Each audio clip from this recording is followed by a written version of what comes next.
sweet intro, dog. Whoa, I think we are on. Yeah, sweet intro, right? Yo, it's Warp Charge Gaming, and this is me and James, and let me show you. There he is. Yeah. What up, James? What up, world? It is Thursday at 9 o'clock, and that is when we do the Warp Charge Gaming live show, ranting and raving about all things 40K. It is the episode number 4 today. Consistency. Yeah, I'm stoked on multiple weeks in a row. Last week I had Ice Wolf join me from the Netherlands in our Discord server, having a nice conversation. You two out there, friends, can join in. If you've never heard of Discord, it is a powerful communication tool, especially known to gamers as a place to go and talk. And I didn't know because, a lot of games like Counter-Strike and things like that, we got into it learning about Tabletop Simulator, which has been a big deal, big game changer. James and I actually played a team match today, 2 versus 2 on Tabletop Simulator with our buddies.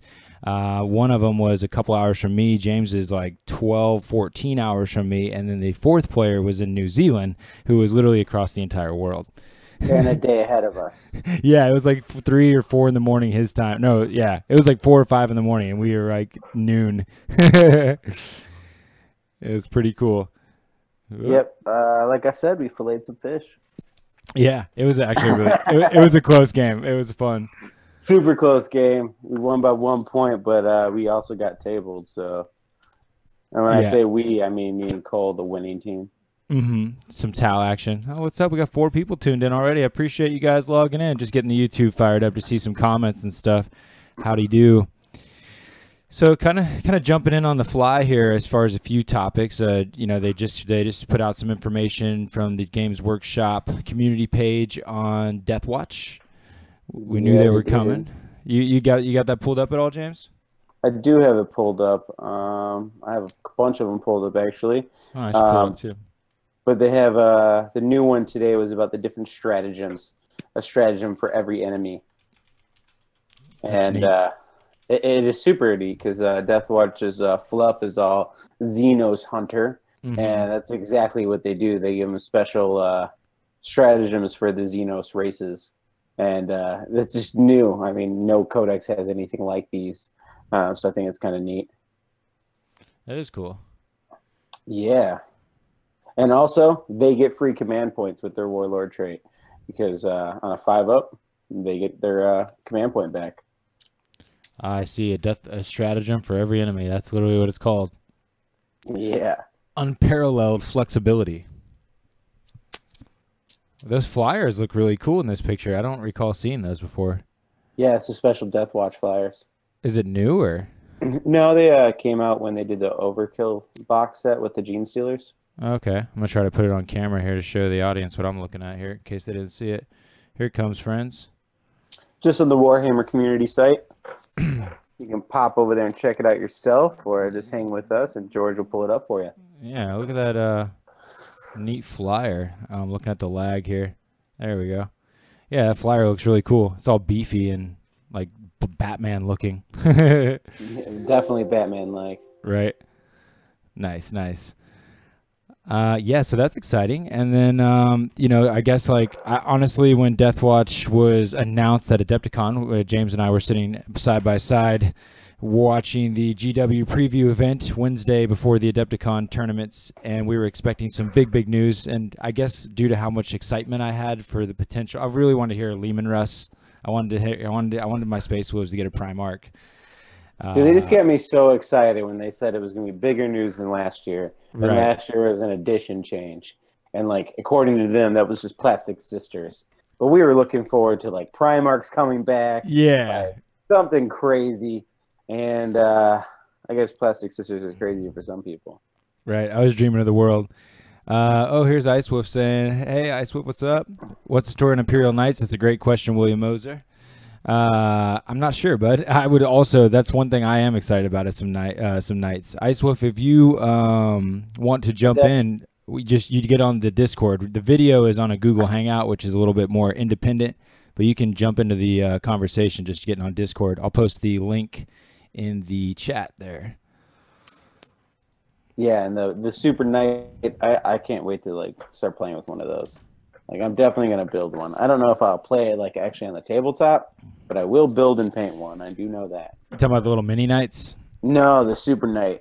Oh, the super one. Yeah, I haven't even checked out the minis or the. See, like, it's tough for me, man. Like, I already spent the money. I have 5 knights. Like, I just want what I have to be cool. And, like, when the new shit drops, like, yeah, okay, cool, some new models, but just give me some damn rules. I just want the 5 knights I've already invested in to be worthwhile. No, they're going to make you buy mini knights. And you have to buy a Super Knight, all for it to work just right.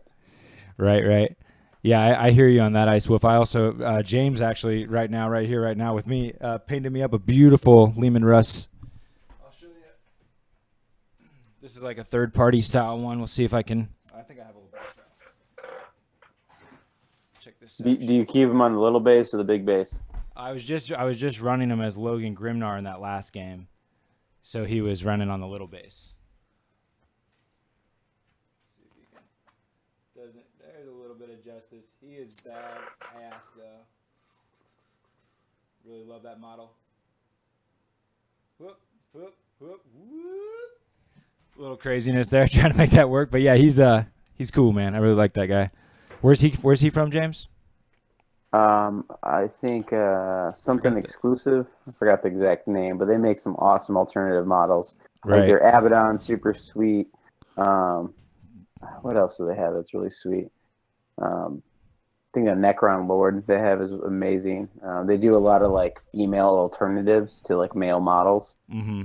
So instead of like having dude Necrons, they have female Necrons. Yeah, Same I with the remember Tau seeing Warriors. some of that stuff. Yeah. Yeah, they make some amazing alternatives that fit perfectly into like the same scale, along with the same sculpt style. It's pretty amazing. Mm-hmm. And like I guess like war gear upgrades and stuff too, yeah. Or like shoulder pads and stuff like that. I'm not sure if they have a whole lot of that stuff. I only looked at their actual full minis. Yeah, gotcha. Yeah, we're trying to remember what brand he's from, Ice Wolf. Can't recall off the top. I think it's Wargaming exclusive. That sounds potentially right, yeah. When's the Codex coming on Knights? I feel like Knights are going to be paired up right with Deathwatch. Maybe next month, June? Well, they also said Harlequins. So we're in May. We're in May now. Yeah. Oh, yeah, there's Harlequins as well. And the thing is they just like teased with that webway portal that's like 3-4 inches bigger than a Wraith Knight. It's like 2 pieces. So I'm assuming if they're already teasing that, it's going to probably drop with the Harlequin. So I think I didn't see that. You're saying there's some a webway portal like piece of terrain coming out by GW? Yeah, it's actually going to have rules. So it's sick. not going to necessarily. I think it has like a deep strike rule to it, so that like you can bring in multiple units. Oh, that's got me hype. I'm down with that. You know, more stuff like the Sky Shield and the. There's a tournament that it was actually I think it was Williams. I think it was Wills. I was reading about his tournament that's going on in Scotland, and I liked how he had 4 detachments but the 4th detachment could only be a fortification detachment. So he's basically making it so that there was more. It gave you more desire, or you wouldn't care because you're not losing yourself a detachment by bringing a fortification, which I like. I feel like they're not they're hardly seen at all, and I think they're cool. Especially for Tau. Now, it's funny. I did think it was kind of funny that the tournament organizer, Will, was a Tau player, apparently one of the best in the Europe right now, and was the one that wanted the 4th detachment for fortifications because, Tau does have some unique and cool fortifications. So, of course, his tournament has the extra detach for it. I thought that was cool. That is kind of cool. Mm-hmm. Well, I'm excited about what. Yeah, I'd like to see that damn webway. I'm trying to find a picture for you. That's pretty cool. It's pretty cool. Old our buddy Chris should jump on here before too long too. Speaking of tournaments, I'll take that moment just to throw up on the screen. Bam! Warp Charge Gaming's Battle in the Warp happening June 24th. I'm excited about this. This is going to be our first public tournament. We have done an invitational for the last couple of years. It's going to be held at a venue called Gallery 5. Here's what that looks like. It's an old firehouse from the 19th, hell, it might even be late 1800s. Here's what it looks like at night. I love this place. It is a community art gallery. It's a nonprofit organization that is super cool inside, very, very vibey. There's a bar and we will have people hosting for us as we play some 40K, and that's 3 events this year. That's the first of 3. The first one's going to be a singles. The second one in August will be a doubles, and the final one in November, which actually is the same weekend as our buddy in Scotland, Will's tournament, is November 2nd and 3rd. I'm excited because I'm coming out for that one. I know, man. I was like, man, I don't know. Maybe I need to go to Scotland, James. We'll change the dates, bro. Man, I sure would love to. I'll tell you that. Yeah, so that tournament's going down. Excited for that. We need to hash out some of the missions. Yes, we do need to write our own missions. Mm-hmm. We want some of that factor where people play it, practice it, or even it'd be tight to. I would love to come up with something intelligent enough that would compete with the level of fun and balance that the ITC format has. Or Nova and Adepticon also do a great job at putting out great mission packages, and I feel like that's what we want to compete with. Yeah. And compete's like a weird word, but mainly want to be at that level of fun and awesome. What I definitely want to do is make missions where there's some random element to it that can take away the gamey aspect of it, but also where it doesn't hinder one player or the other. Like, I hate stuff that randomly explodes. Yeah. So, well, to go with that, like, here's one of the missions that have been on my mind is I really enjoy, and this was in chapter approved as well. This kind of concept has been in many missions, but I do like the one where, say there's 6 objectives down on the board, and then as the game progresses and you go and score those objectives, they get flipped, and like it turns out that only one objective on the board is like the master one to go capture. Yeah. I like those. And it's like you got to find where like the captors are. Like maybe you're trying to go rescue somebody or whatever, and you got to find where they're hidden. Or like caches and shit. And you have to, like, discover it. Mm-hmm. I like that approach. Yeah, because then it's like I need to cover all the bases of getting different objectives, but like one is an end game objective, and I don't quite know where that is. Mm-hmm. So like it makes you think on your feet. So like there's end game things that change, and you got to think on the fly. And I think that really makes a general stand out, whereas someone else might have a plug-and-play army that anyone can play, and it's awesome. But when you have things that change on the fly and like that plug-and-play just doesn't adapt as well, then I really love it when a general can like shine with a less superior list. Yeah, I do like the idea. Like I like the idea in my mind of the person that tailors their list to the mission packet is going to do better than, like, I don't want people to just default to bringing their standard tournament list. I'd like them to almost make a specialized list to a degree, nothing too crazy, but to the missions, Yeah. Like this is weird, and I don't know what you think of this, but like for instance, this was in a fluffy campaign mission in the Curse of the Wolfen. I believe it was Curse of the Wolf, and it might have been the Monka book. I think it was because it was a Tau battle. But they played in an asteroid belt, like you fought in an asteroid belt, and so all of your infantry got 12-inch movement because they were flying around in like anti-gravity. and then on sixes would always rend. They would always do like a -3 to simulate you having like a spacesuit on that was getting punctured with bullets and you were losing air. So that gets a little crazy, it gets a little weird. Like I think of your experience with the Long Wars doubles where they had the crazy like shrinking board, and like you were just people should be able to read the mission packet right then and there and be able to play the game. Yeah, shrinking boards and random mortal wounds is right. Not that cool, in my opinion. I mean, maybe it's just me because I don't really like fluffy things where they're trying to write this crazy narrative. I like the more like, let's play chess and let's put a twist on it. Yeah, I feel that. So I did send you a picture of that webway thing in our little chat so that you can see it. You sent it in the Discord? No, and Facebook one. Okay, cool. It was the quickest one to get to. I'll see if I can check her out. I'd like to see that webway portal. Yeah, they have it with a Wraith Knight in the middle of it. Looks kind of sexy. Ooh. Okay. I'm going to get this on screen here. It's pretty neat. And then Ice Wolf, I put a link in the YouTube chat for where those models are. taking care of things, helping the people. Helping the people. Okay. Yeah, that's pretty wild. Yeah, so when they're teasing something like that, I think Harlequins are coming before Knights, unfortunately, because I actually would like to see Knights more. Dude. I think they're going to shake up the meta more. I honestly think these Death Watch might be shaping up the meta. Because, man, the fact that they can change to the Xenos and, like, Eldar, you can kind of catch them off guard. Some Necrons catch them off guard. I mean, it'd be kind of cool. Right. I mean, they have one stratagem where Tau doesn't get marker lights. Like, it just takes marker lights off. Like, ooh. Yeah. That one can hurt. That is fun. What were you, what's the thing they do against the Necrons? Let me just go back and I can pull that up. I'll read it word for word. Yeah, I had it pulled up too. I've lost it already.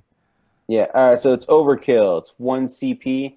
Use this stratagem at the beginning of your opponent's turn before they use reanimation protocol ability of a Necron unit within 12 inches of a Death Watch unit from your army. So your opponent subtracts 1 from any reanimation protocols they make from that unit this turn. Cool. Take that.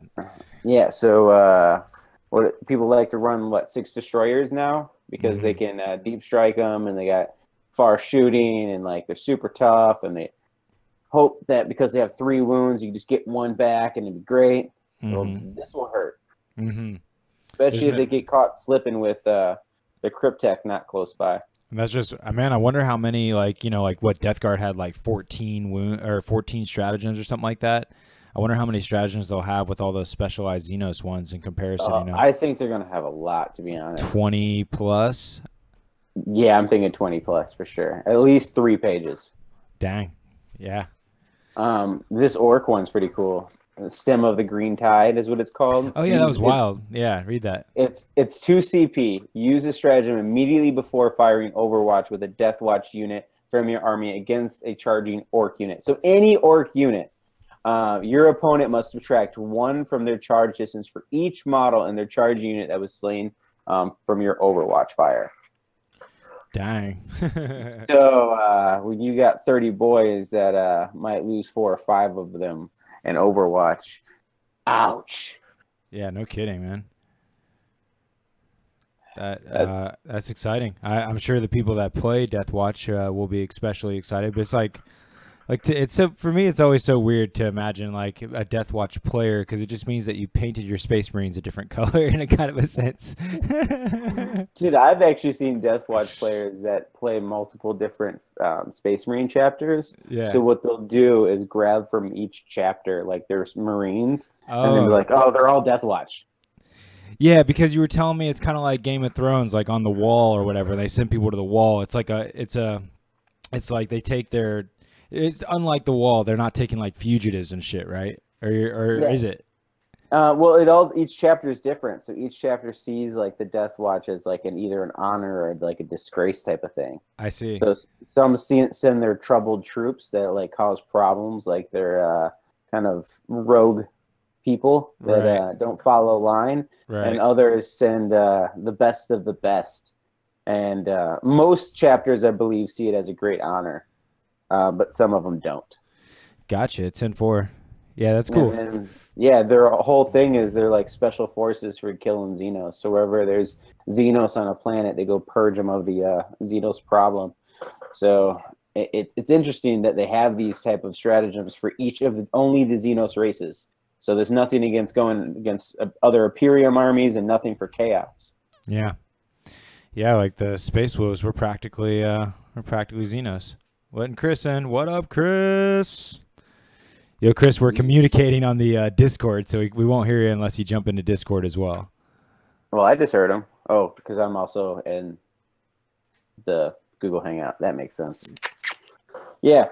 So since Chris is here, he came at the right time for this one. Because we are muted in... he's not hearing us. Because we're muted. I guess I'll type in the Facebook there. Hey, Chris, hop in on Discord. We're muted here for video, but we're talking on audio for Discord so other people can join in. Nice. Got it. All right, so this one's super cool because the Tyranid one, is it's basically the same thing, but you do it in your shooting phase before choosing a target, and a unit that can target a Synapse character this turn, even if it's not the closest enemy unit. So now with this rule of 3, you're seeing less Hive Tyrants, more of other kind of characters. So this would be kind of neat. Gotcha. What up, Chris? Neurothropes, Brood Lords. Oh, we're talking your language, Chris. Check. You in there, bro? Let's see if I can grab him up. I see him in the Discord. And Mike's muted. Mike's muted for Chris. Check. Hello? There you are. What's up, dude? There he is. I heard Broodlord. What happened? All right. Death Watch. They're getting other slow leaks from GW from their community page. And since they're Xenos killers, they have a Tyrannid one just for Tyrannids, where they can target your Synapse characters even if they're not the closest for 2 CP. And it's any Death Watch unit. I mean, it's good, like against stuff like Broodlords and whatnot. I mean, it doesn't really do much against stuff like Hive Tyrants or like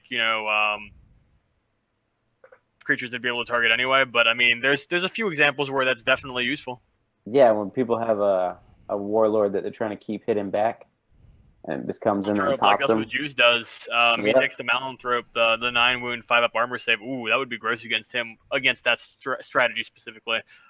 Yeah. Eldar is pretty cool. It's 2 CP, and when an Eldar unit has the fly keyword, and in their movement phase, a Death Watch unit that's within 12 inches can immediately shoot the enemy unit as if it was the shooting phase. But they must subtract 1 from their hitting rolls. Nice. Okay. What up, Death Watch? And then we've already talked about the Tau one, but for 1 CP, after they've been hit with 1 or more marker lights, immediately remove all marker lights. Oh, so you could literally wait till like the 4th or 5th one potentially, and then clear. Dude, you can wait till they use a stratagem to get D3 of them on there. Admittedly, I mean, granted, the Tau player is going to be aware of it, but or aware it could come, but like at the same time, like. Oh, it's hard. It's hard enough to pay for the damn marker lights, Then to have when you're only bringing just a few marker lights because you think that you can get away with that many. Now that just got flipped on its head a little bit, where like you maybe could have squeezed like 5 to 8 marker lights, but maybe that's not going to get it done. Yeah, Mahas might spam. Yes, yeah. I got to go to this tourney this upcoming weekend, man. Or I guess it's next weekend, May 12th. I got to go hit that tournament. I haven't been up to that way yet either. So it's Northern Virginia, I guess Ashburn, Virginia. Yeah, no, Ashburn. I know Ashburn, actually. Actually, one of the dudes who I traded I traded some of my knights for Imperial Guard. When we were driving up to the Nova last time, I drove up 2 knights, and he gave me a bunch of his guard tanks. Right. I remember that. Yeah, and he scored a good deal on some walkers, too, at one point. Yeah, he was in Ashburn. Yeah, I'm excited to check out their community. He seemed like he was a cool dude. Need to recruit some players for the June 24th tournament, of course, which I'm getting excited about. Speaking of things that are coming up soon, we are also soon to be complete on the third giveaway. Second went to Julio in Brazil. First one went to the UK to Matt, and this one is the Vespids by Dragonfire Games. They hooked us up with these models, out of print, rare, new in box Vespids. Talking about Tau, grab them up. That's ending in like 12 days. The 15th of each month is when we're trying to make the deadlines, and then this next one we're hoping to have a painted model giveaway to celebrate. We're about to hit 600 subscribers, Chris. Pretty happy about that. Yeah, I saw the numbers ramping up. Yeah, thank you everyone who's out there checking that stuff out. If you like this video series, this is episode 4 of the talk shows. Let us know, because we are experimenting with what kind of sticks, what's popular, what's enjoyable, and also what's easy, comfortable, fun. These are definitely chill for us to be able to just get on here and rant and rave about 40K. So if you dig that, let us know. We appreciate hearing from you out there. Yeah. Thoughts. Right, man. I mean, that's cool. To have that kind of consistency with the giveaway. Plus, once again, for all our stateside viewers, come on, guys, ramp up, because to send that model somewhere stateside, we've already got what? This is technically that would make the third country. Yeah. Please help us not send internationally, even though only because I'm broke, yo. I don't mind. I don't mind shipping to. I love having fans all over the world. That's fucking cool, man. But yeah, I think this time I'm doing the shipping though, since the Vespids are here. That's true. Well, if you're in the, James got you covered. Don't worry, wherever you are. So this is going to be the U.S. one, and the next one we can see Tumby in New Zealand. Yeah, man, Chris, we got a 2-versus-2 going on today with a New Zealander, Cole, and me and James. It was pretty awesome. Oh, that's cool. How'd you guys do? It was Tau, like me and Tumby from New Zealand both played Tau, and then James and Cole played Guard and like Slanesh Demons, or cool. Chaos Space Marines. You were running a bunch of, what are they called? Noise Marines. Yeah, I ran 3 units of Noise Marines and 3 units of Nurglings, 2 different battalions. Or no, one was a Vanguard, one was a battalion. Yeah. No, it was fun, though. It was a close game. It went all the way down to turn 6. It was literally the last turn was the deciding factor. Good game. Just saw War Magic jump in. What's up, War Magic? He's a hero among men, a Viking god. War Magic's the one who set up our fantastic Discord server that's growing more every day. I think I saw you looking for a game, War Magic. Totally want to get one on. This weekend, I'm down, man. Like, we'll have to figure out a time that's going to work out. I think Saturday I got a live battle report going down. But Tabletop Simulator for life. Always trying to play. I got some cheese. I got some cheese that needs some slicing, some dicing. There's a lot of cheddar. He wants to cut the cheese. I need some victims. Chris, are you gonna bring anything unique or special to our game on Monday? We're talking about doing. You said you had 2 lists, I think. Yes, we're going to play at least a doubleheader at the bare minimum, because I expect game 1 to go fairly quickly with my all-comers list. Okay. Since that's a little bit more a decent list overall, but especially against Smite Spam, I think that is a big weakness for that list, though once again, it seems like you're doing pretty well with that list against everybody. Yeah, the Smite spam has reduced a bit. It's not, when I first started running it, I was maxing out as many as I could. And, that it typically ends up being in whatever different variation you take, depending on how many troop slots you fill or auxiliary points. You're rocking 9 to 11 characters, 9 to 12 characters, 9 to 12 smites. But you're making some funny ass faces, dude. I lost concentration. Yeah, usually usually I'm bringing 9 to 12 characters, But going back to James, dude, you're crazy, man. Yeah, damn it, I can still watch you on the other screen. I know. I've seen him on that crazy screen.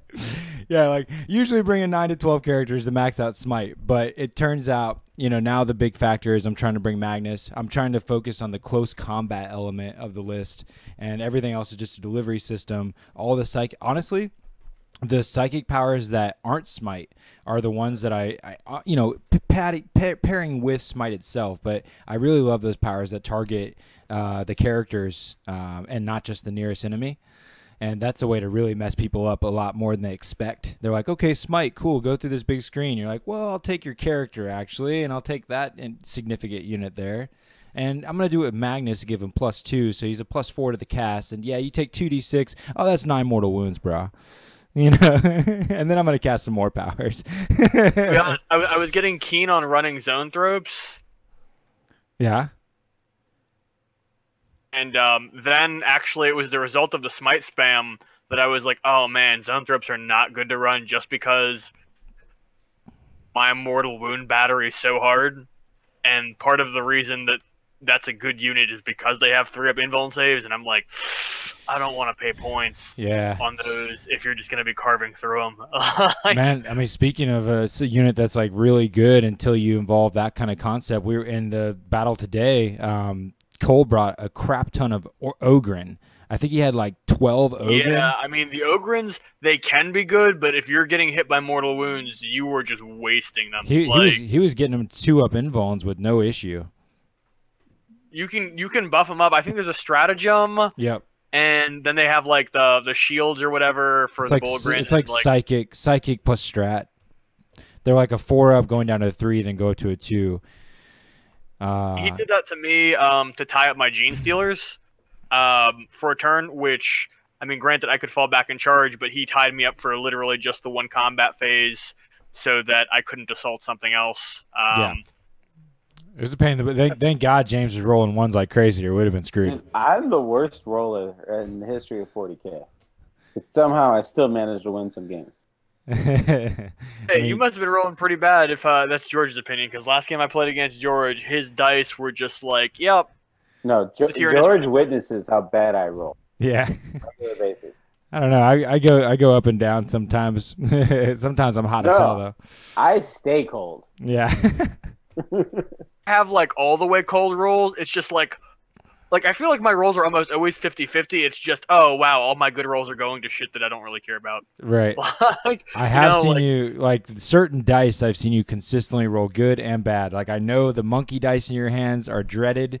Roll 6s. I hate those monkey dice, and I know that the Tyrannid dice are just god awful, and I love pushing them to you. I'm like, yeah, roll those. Kind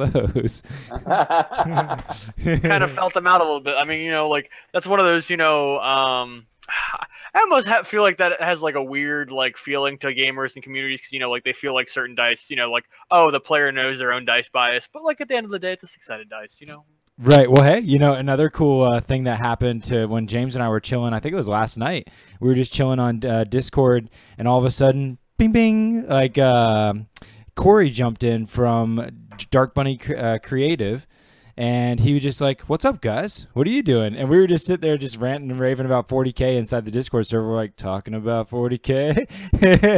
And next thing you know, we're hanging out with Corey from the Dark Bunny Creative, and we got him on a tabletop simulator tutorial, walked him through the motions, got him into a game there, and he was telling us about how he had one dice significantly roll better than others, and he pulls it out for his special moments, and what do you know, it's the Warp Charge Gaming dice that we hooked him up with at Adepticon.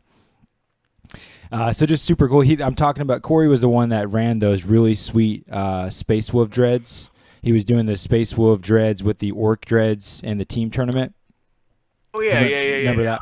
Yeah, he had that really sweet paint job to it, but that was one of his first like apprentice jobs he had done at Dark Bunny Creative, and I thought it was sweet.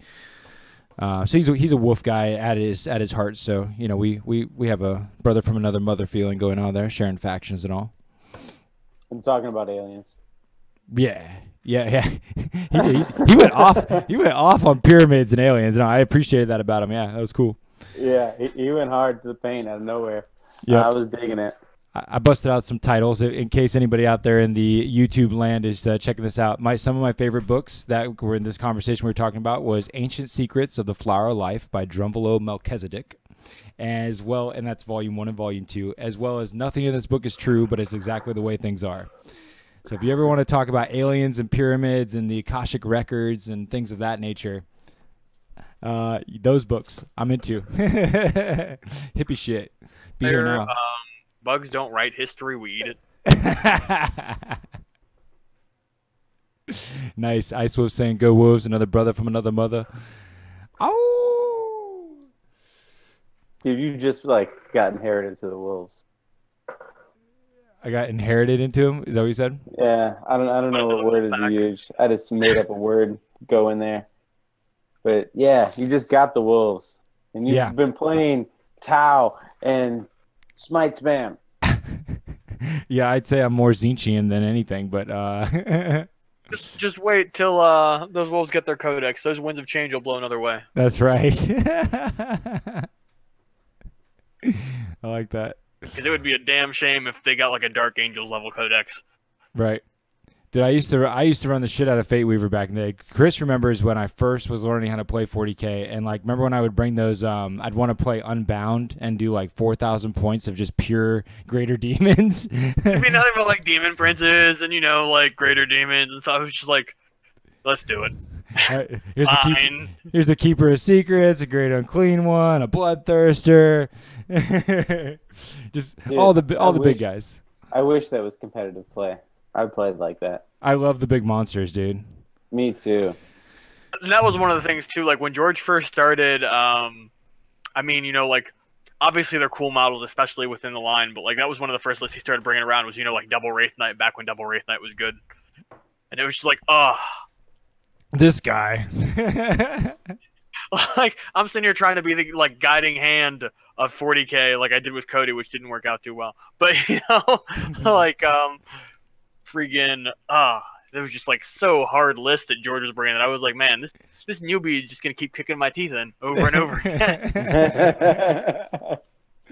It was Cheese City. Yeah, I mean, I won't bring Eldar to this day because I don't feel like bringing. I mean, that's like the only thing I feel like bringing with Eldar is still Wraiths. I mean, I got them because they look cool back then. Not jumping on trends. You might run them again with the new portal. Yeah, right. I'm curious what that thing does, man. There hasn't been any elusive information to that, huh? No, just the picture. I wonder if it's going to be It's got to be Eldar style. It can't just be Harlequins. That'd be just rude. Yeah, no, it's going to definitely be for both of them. But I bet Harlequins get like a strat that goes with them. Yeah, that makes sense. I mean, this is something I actually haven't ever stopped to think about. But so, like, are Eldari Harlequins gonna get a codex? No, right? I guess it would just be Harlequins. Yeah, no, Harlequins are getting a codex. Eldari already got their codex. Right, they're craft worlds. Right. Yeah, that's craft worlds. Yeah. Mm-hmm. Yeah. Yeah, so that'll be interesting. Like Kill into 7th, where there's like the United, whatever it was called. Yunari. Yeah. The rumor is they're getting a codex too. They better get a codex. Jeez. There isn't like a Chaos Codex. There isn't like an Imperium Codex. I'm like, that's a fascinating concept because like the Inari is, obviously, I guess that it's different because they actually have like a specific mechanic to their. Yeah, I mean it's just like kind of like Thousand Sons or something like that. They're their own sub faction now, and they should get their book. Damn it. And Deathwatch got one. Let's go. Dude, Deathwatch is crazy. Dude, did you know that you can mix up units in Deathwatch now? Like, they previewed that. That's like their thing? Yeah, no, it's a real thing. Like, intercessors, like Primaris intercessors, you can mix them with, like, Hellblasters or Interceptors or Aggressors or Reavers, and you get bonuses. So, like, you get mixed units inside one unit. It's crazy. For Deathwatch though, because it always has been at least fluffy. They'll have like the weird mixed teams where like one dude in the squad is a close combat specialist and one is a heavy weapon specialist. Not like attack marine squad, but like even like with the Deathwatch Overkill that came with the Gene Stealer cult boxes, like the marines that they give you are like really really kitted out weirdly, and by weirdly I mean cool, but like not what you would ever see on the battlefield normally. That's pretty cool. Like they give you 3 builds, like examples, and the first one's called a close combat specialist, and it's 6 intercessors with bolt rifles, 1 interceptor with assault bolters, 2 aggressors with flamestorm gauntlets, and 1 reaver with a bolt combine. And it's so you can like layer on their special rules that they give you. And then like they have a fire-based one with 5 interceptors, 4 with stalker bolt rifles, 1 with a grenade launcher, 4 hellblasters with heavy plasma, and then 1 aggressor with auto bolt storm gauntlets and a frag storm grenade launcher. Jeez, that's the Wolfen's gun there. Yeah, and they have the assault fire base with 5 intercessors with bolt rifles, 3 hellblasters with assault plasma, 1 aggressor with a flame storm gauntlet, and then 1 interceptor with 2 plasma exterminatus. Cool. So yeah, they get like crazy, man. It sounds like a Deathwatch could be a really fun army. I don't know how competitive it can be. Like you obviously have to wait for more of the codex, but it can definitely be fun. I mean, the fact that it has all these Xeno special stratagems, you can build crazy units. Like it sounds like you could just go crazy with like your collection. Yeah. I'm intrigued. It's pretty cool. I bet you see detachments of it. It's gonna be like Blood Angels, better as like a single detachment, not a whole army, so you can unlock certain stratagems. Yeah. Something else that's new by GW. I haven't got to give it much of a chance or anything, even though I've read some terrible feedback that's kind of steered me away. But the new GW Army Builder just got released, and I don't think they were very clear. Did they call it like the beta version, or did they just straight up say, well, here it is, it's ready, but just power levels? Because people are really crapping on the fact that it's just power levels and it seems really incomplete as a program so far. I hate it. Absolutely hate it. I could rant on this for another 15 minutes. I'm serious. Like, it's so bad. Like, I'd rather write shit down because this is awful. Like, I was next to you in the preview. I remember them talking about it. I remember them saying it was just going to be power level. And we were both like, ah. But then they were like, we're going to come up with like a separate app that is probably going to be paid for, and you're going to have points in that later down the road. And they didn't even tell us when. They just said later. They said that this was coming quickly, and I was hoping that it was going to be somewhat like the Age of Sigmar one that would have some more stuff to it. No, this one is absolute garbage. The AOS one was decked out because like you could take pictures of your models and like put the stats and stuff of the actual model, like if you had like proxies and stuff. And yeah, I wish it was that cool. No, it has like choose your faction. And then, like, you pick first you pick an index, Chaos, Imperium, Xenos, or Forge World, and then you select your faction from there, and then it gives you HQ and all your different slots. Mm-hmm. It doesn't give you like your detachments on how you want your detachments to be. Say what? And then and as you pick your HQs, all it does is give you the power level of the HQ. No additional attachments. No marks can be made. No psychic powers are going to be chosen. No stats are shown. Jeez. You literally just get the name of the unit and its power level. And like, let's say you want to do troops. If you start to pick troops out of there, and then you start like wanting to do stuff with the troops, you can't pick anything extra. All it does is go up by power level. So like if you have cultists in a squad of 10, it'll immediately go to a squad of 20 because it just upped in power level. Like, there's no mixing in any of that. Yeah, that's, man. It is so bad. Do I have to keep going? Because I'll keep going. No, I think I got it, man. It sucks, it sounds like. Battlescribe's so good. Like, why can't they pair up or do something like on that caliber, you know? Talking about that is, like, Battlescribe is, like, really, as far as I know, more of the new kid on the block. I mean, obviously, we've been using Battlescribe for a while, but I remember when I started learning, people would pay for like an annual subscription for Army Builder, a program on your computer. That like Battlescribe is better. Battlescribe are so much in comparison to this. I mean, Army Builder was way better than what you're describing. Dude, I'll keep going hard on this thing. Yeah. This thing is just so bad. I don't know why they even mess around with that half-bakedness, you know? It's like, come on, guys. This isn't even half-baked. I don't even know what this is. Like, do you not know the name of your troops? Because, like, all they're giving you is if you just go through the codex, you can write down the power level, and you can write down the name, and then you can write down all the attachments and stuff it has, and it's better than this. Wow. Yeah, I've always liked my spreadsheet. Like a missed opportunity. Like, all right, so, like, Battlescribe is a Bugatti compared to this. Dang. It's like that. Let's get James's his blank expression on his face here. Dude, I think the only thing it has that it possibly has going for it is it knows how to total how much the power level is and how many units you picked. That's about all it has going for it. And I'm pretty sure a calculator can do that. Pretty sure I could train like a 5-year-old to do that, and like. No, I'm pretty sure my son can do that. He can definitely count high enough to do that. And he's 3.5 years old. I mean, that seems, like, okay. Like, if I just gave him numbers, he would be able to add them, and then at the end tell me what I got to. And we're gold, and that's a 3.5-year-old. Like, what is this? Like, I don't even know what GW even wanted to put their name.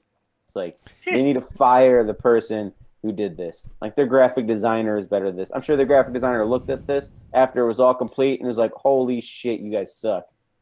Well, yeah, I don't understand the model there of like putting out poor material. It seems like it's pretty obvious.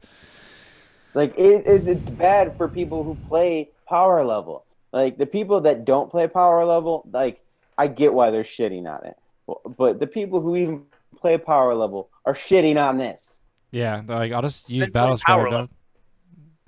Yeah, who does that? That's lame. I saw somebody post on Facebook like, "Tell me your favorite 500-point list," and I was just like, "No, no." I've never made one. I Sorry. know. Yeah, I mean, I don't get it. I actually have made one. Shut your mouth. You're not allowed in this conversation anymore. Kick them. I'm booting you, Chris. I'm sorry, bro. It was literally just Spore Mines and Flying Hive Tyrants back in the day. You said back in the day. Are you talking 8th edition or non-8th? 8th edition before beta, or the latest beta. Like, literally, this was probably months before even Adepticon. Yeah, no, still, you're disqualified. Get out of here. I make 500-point like armies for a skirmish match for someone's first game. It's like, what the hell? If it's someone's first game, we're playing 1,000 points at least. That's good. That's impressive. How many first games have you played with some folks out there in the world? I think one. Ah, okay. I'm pretty sure I made them play like a 2,000-point game. I think I'm 4 deep now. I think I've done 4 people as first time playing. Yep. It's hard. It's hard to get new people in, man. Yeah, definitely. I mean, I feel like for that, like, you're almost better off going like the Games Workshop brick and mortar approach, where like instead of playing like a real game, like it's almost like you set up like a scenario where it's like you have this that I've predictated and I have this that has been predictated. Yeah. People don't get to play around with what they want, you know what I mean? Mm-hmm. Mm-hmm. I'm still excited. I'll just say again, I'm still excited. Speaking of small point games, I mean, I want to play some kill teams. I want to see that get released and do some content on that. Sounds fun. And as well as I would have been down with some Shadespire. I mean, I'd like to play that as well. I'm a little lazy on like getting it all together, and it's mainly like getting people to play with, I suppose. Like, you know, we're gonna play 40K if we get together most times. But I wouldn't mind something that's a little bit more skirmish style, fast paced, more Warhammer. That's what we need is more Warhammer. You know, I think I want to play Warhammer right now. You know, one thing that I wish I could be playing Warhammer at is ATC. ATC is coming up, and it'd be cool to go down to Tennessee and have a 5-man like team and just try to take it. Like, I think that's the biggest challenge, is getting a 5-man team together in one place. Is that the only way you play at the ATC? Yeah. Interesting. Yeah, they have like it's similar to what we played, I think, but they have a much more elaborate like captain substructure kind of format, right? Yeah, they have a defender, a captain, and an attacker type situation. And all your games count towards your battle points, and it's like 3 days or so of fucking Warhammer. Or maybe it's 2 days, but it seems like 3 days. And yeah, they do like a 1v1 and 2v2s, and it gets a little crazy. 5 people, that's cool. Yeah, and the way the lists are is you can't have like the same army twice, like the same exact list, so you have to build different lists. And then like the defending army gets a choice of the 2 attacking armies and picks one of those that it's going to go against. So I know a lot of people that build these like lists, they as a team will build a list that's like a tank list where it's going to lose its game, but it's not going to give up very many points. Right. That's right. Yeah, just skate by kind of. Yeah, so it takes on like the harder list to make a loss, while the 4 better lists can definitely like hold its own and probably wipe in their games and get max points. So that like the points matter as the total. And they're doing a win-loss, so like battle points don't necessarily matter. It's based off of like how you bracket up, because that battle points are like your tiebreakers. Sounds fun for sure. I mean, teams is dope in general. I mean, I always enjoy the teams at the big tournaments. Yeah, definitely love team tournaments the best, especially if they have good missions. Like I love the 4-man team in Adepticon better than the 2-man. I literally was just thinking about that first game you and Matt played where the board was disappearing on you guys. Dude, it didn't even get a chance to disappear. That's the thing. It's like we were there hungover, we like didn't know the mission yet. We didn't like pre-read or anything. We go in there. They got some Chaos Space Marine stuff, which is like not competitive at all. Very fluffy. And then like we had my list, which is like competitive to the meta at the time, and then his pylon with a couple like dudes. And the way the mission worked is the board's closed, and there was random mortal wounds, and we didn't realize this until like we started like to get going. Like so, we just deployed normal. Like we'll figure it out as we get going.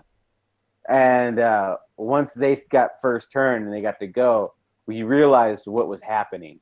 Like we couldn't drop the thing in the middle because they now moved up closer. So the pylon would have had to drop in the end, but the table would have got shorter then, so it would have just died. And then like everything I had were like spread out because I was planning on like doing normal stuff, but the board was going to get lower. And then we had our characters like support in the middle with screens, but there was a random explosion there, so we took some wounds there. So like we got through half a turn of their turn. Like they didn't even finish their turn. I think they just did like a movement, maybe a psychic power, and I think 1 or 2 units shot. And we're just like, fuck this. We're gonna go get lunch. Like Nice. it was just too much to like worry about and stuff, and we're just like, screw it. And then when we came back from lunch, our other 2 games, our teammates conceded before like turn 3 because like we just whooped on them so fast, and I was just like, this is just crazy. Like missions should not be written in a way that like random stuff happens to you and you lose your army. You start running away with it. Man, that made me had a flashback to the in that 4-man team where Chris, you were cracking me up on that Zine show where we were fighting against the Admech and Grey Knights. It was like everyone kept looking over at Chris. He's like passing out on the table, but yet he's like rolling still. And he's like, I have a vague recollection of that. You say you don't or you do? I said I have a vague recollection. Oh, okay. Of that. Oh, okay. I was gonna say impressive. No, you did great. It was amazing to see you come out the other side with like, yeah. But there was moments where I was like, I don't know if I got this anymore, man. Dude, he was passing out so hard the judge like tapped him like, are you okay? Yeah. It's like, can we just put these dice in your hand and roll, dude? It's gonna be okay. Or a hive tyrant. Save me, George. Save me. Oh man, that was a good ass match, and I just couldn't believe we ended up winning, dude. I thought we were like toast that whole game. It was looking rough. Yeah. Ah, good times, good times. Dude, I don't want to lose my last model, George. Yeah, don't let them table me. Man, next big one's Nova. I've been reading those missions. Those are pretty exciting. If anybody out there in the world's going, holler out. It is gonna be. They have like it's cool. Like this year, they're trying to make it so that 2 of your units, Chris, crazy. 2 of your units are considered objective secured, and like. It's like if you activate them to be objective secured, no special rules can keep them from being targeted. So you can't do like Cloud of Flies and only target the closest enemy, or the character rule can't come in play. If you use something to score something, it's your OPSEC unit that you dedicated. It doesn't even have to be troops. Then they can't do anything that turn. Besides like Overwatch and fight in combat, but they have to fight last. So that's kind of an interesting dynamic. I remember reading that. Yeah, it's definitely strange. So I'm kind of excited about it. We were talking earlier, Chris, about how we need to start kind of brainstorming on some ideas for our own tournament missions that are going to be similar. I want people to I want people to be incentivized by the missions to make something a little bit more unique than their typical plug and play army list, but don't want it to be like that first mission that James is getting like the wool pulled over his eyes, Too much like RNG, like random number generator kind of stuff. Like you really you want people to feel like they're playing a tactical game, established parameters. But like if there's some cool things, I mean, certain objectives, possibly doing something that isn't wiping out half your army, yeah, or whether it's, you know, like, I mean, some people really don't like the this is something I would personally try to avoid, but, you know, like, I know that there's the even the Games Workshop missions, like the random value objectives where, like, at the end of game they're revealed, though that is a huge strategy during the game. I do enjoy those. I enjoy those missions. I was actually kind of leaning to the one in Chapter Approved where, like, once you have to score the objective before you can, like, find out if it is the, like, final objective. And, you know, like, once that you roll the 6, when you discover the objective, like, all the rest of them go away and you're fighting for that one particular spot. I think that element's fun. Especially if you do, like, a progressive and an end game. So, like, you have a secondary where it's, like, kind of like ITC, hold more, kill more. And then you it doesn't have to necessarily kill a unit, hold an objective. You could just have kill more, hold more. So it all depends on your opponent, and then at the end game, you find out which one is the one. Like that, I think that's super cool. I think that as well, like whether it's kind of like the raising objectives that you played recently from that mission packet where you went out and played, George, right? Or whether it's, you know, you find out what the real objective is, whatever. That, I mean, thinking from the perspective of list design and whatnot, like it forces you to build a more mobile army. Period. Yes. So, like, those are the kinds of things that, you know, when we're designing missions, I think it's good to kind of set out when we're designing missions to be like, all right, well, we want to have one mission that is more scoring-centric, one that is more killy-centric, maybe one that is just more durable. Like, we could even have something like a reverse kill points where, like, based off percentage of points at the end of the game, like, that is what your score is. Sure. Yeah, that's not a terrible scenario either. I don't typically like tournaments that give additional command points for any reason. I feel like that's pretty broken. Yeah, it's not meant to do that. No, I didn't dish-hate Field of Fire Gaming at their last tournament. I thought it was kind of cool. They did they gave you an extra victory point if you submitted your list during pre-registration before the cutoff date. I thought that was kind of cool. 1 victory point if you submit your list early. It's not an extra combat, command point or anything. It can't sway the game. It's just 1 point. Well, 1 point can sway the game. Yeah, by 1 point today. Yeah, true. Even Spirits have that 1 point stratagem where a Psyker can cast a power. That's extra. That 1 power, man, that could be a smite. Yeah. Well, as long as it's not 1 command point, but yeah, even 1 victory point. That everybody has that option though. No big deal. Because I do like early list submissions, and it seems like it's trending a little bit more and more. I'm seeing more. I agree that like the early list submissions, but I think a way to make it where it's not necessarily a advantage in the tournament, but more of like a freebie is like if we had like objective markers, and the person that submitted the list got objective markers, were the ones that didn't get objective markers. Yeah, that's cool. I'm down with that too.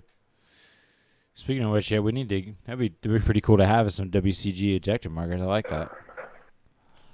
It's just making pongs, man. Just gotta make some pongs. Got a pong maker? I don't, but I wish I did. Nice. Well, shoot, man. It's awesome having you guys join on the conversation here because we just rocked through an hour like it was nothing. Oh, man, that was an hour already? Yeah, dude. Go through everything that we kind of even wanted to talk about? Yeah, we talked about, just as a quick recap, that was it's about to be 59 minutes exactly. We talked about the fan giveaway we do every month going on for the rest of the year with awesome free models to our fans out there by subscribing to our YouTube, liking our Facebook page, following us on Twitch, all these things. Go sign up for the giveaway. That's going on. That's got 12 more days left. It ends on the 15th. We talked about the Warp Charge Gaming Tournament on June 24th. Got Gallery 5. And we talked about Chris. Nobody's seen Chris do that shenanigans, but I'm going to show. Yeah! He's normal. What? Yes, I mean, we talked about how much we didn't like the army builder. I told you I'd go 15 minutes easy on that. Yeah. Talked about Tabletop Simulator in our Discord chat, and had some bros jump in with Ice Wolf and Will and War Magic saying what's up. Thanks, guys. There's been 5 people watching this whole time. Appreciate you out there. And yeah, I guess just to close it out, we do this every Thursday at 9. This is episode 4. We will be back again next Thursday. There is going to be live battle reports to be had, including on Twitch. And hit us up on Discord if you yourself would like to play a game, and that would be great. Yeah, like, subscribe, all that fun stuff. Make sure you hit the little bell so you get notified when we go live. Because sometimes we just pop up live when middle of the day. Yep. Some people, it's in the morning. Who knows? We're all in different time zones. So we just pop up whenever sometimes. Plus, we always have our regular scheduled times like tonight. Yep. This is very true. And we do host discussions on the old Facebook, as far as we have a Warped Trash Gaming page as well as group. And love to see what kind of models you're painting up or working on, or your thoughts on Death Watch. We talked a little bit about the Death Watch that's coming out. Show the new Harley Quinn terrain. That's really cool. Or Eldari. Yeah, so it was a good episode. I hope you come back for more. You keep taking fun seriously. Bye-bye. Peace. Cool. Buttons.